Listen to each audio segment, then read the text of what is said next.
Ever wondered how seemingly complex trigonometric expressions can be simplified into something much more elegant? Today, we're diving into the world of trigonometric identities to unravel a common puzzle, simplifying sin² theta minus 1. By the end of this journey, you'll not only understand how to simplify this specific expression, but also grasp the fundamental power of trigonometric identities. Our starting point is the bedrock of trigonometry, the Pythagorean identity. It states that sin² theta plus cos² theta equals 1. Visually, this identity beautifully represents the relationship between the sides of a right-angled triangle, where sine and cosine are ratios of its sides.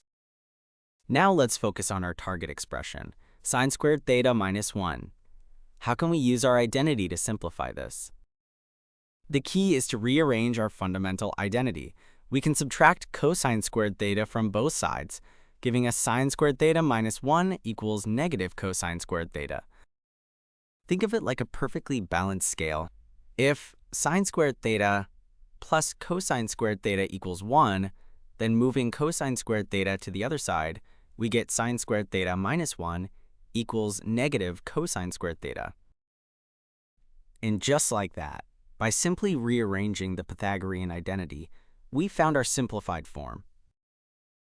To truly see this in action, let's pick a specific angle, say theta equals pi over 3 radians.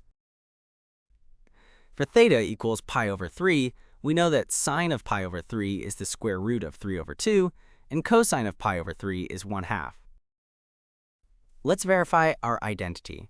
Sin² pi over 3 minus 1 becomes 3/4 minus 1, which simplifies to negative 1/4.